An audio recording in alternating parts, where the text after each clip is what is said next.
Meteorologist Josh Cozart. You know, we're talking about some of this weather that we were seeing tonight, and now you're also talking about this change in our forecast as well. A big weather pattern shakeup. So we've gotten to enjoy the above average temperatures, but thanks to today's thunderstorms, that's really going to be slipping away, leaving behind some incredible views here across the Pacific Northwest, double rainbows, some ominous dark clouds as the storm systems really developed out towards the southwest corner of the Beaver State and then continue to track their way to the north and eventually ending up through parts of the Willamette Valley in southwest Washington, and also giving us some great lightning strikes across the area. And that same threat is a potential as we work our way into tomorrow afternoon and evening. But if you happen to have any weather photos or videos you'd like us to see, scan the QR code on your screen.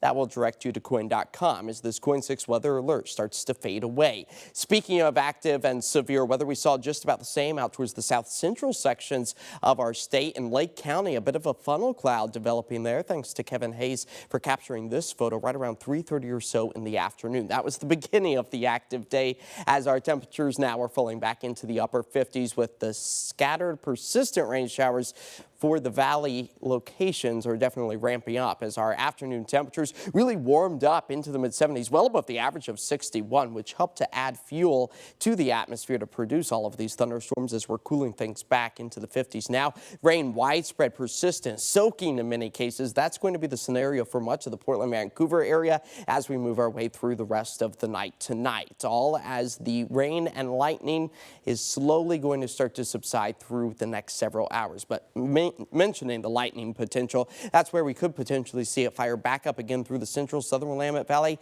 as we roll our way into tomorrow afternoon and evening. It's going to be a very similar scenario of what we saw today again tomorrow. So we'll time everything out here with our future cast. There's those waning showers after about midnight or so, waking up with scattered lighter rain showers for the start of the day tomorrow. But there you go. A lot of those yellows and oranges starting to creep their way back in by the afternoon and evening time frame on Saturday.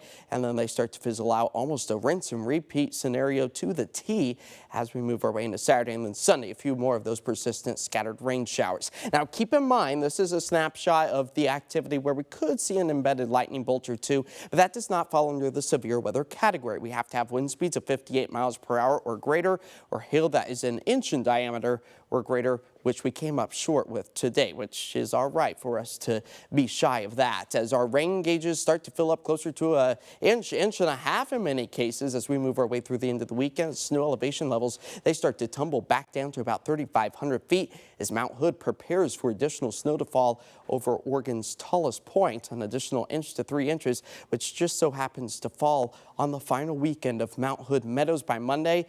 They close the slopes as you enjoy the last few snowflakes as we fall back to about 50 degrees tonight. For this weekend, low mid-60s for us. That's the beginning of our cooling trend that really starts to take shape as we move our way into the middle and end of next week. Look at those temperatures cooling back into the low to mid-50s by Wednesday, tax day. And then we also start to see the sunshine return Friday as a lot of us get those returns. I just feel it for so many of us. I didn't realize that you had marked it on the forecast. I just did because I was reminding myself that it's tax day. It's tax day on Wednesday. Okay, well good. Now we all know. We have no reason. Okay, Josh, thank you very much. That caught me so off guard. All right, still to come tonight, a big night for the Portland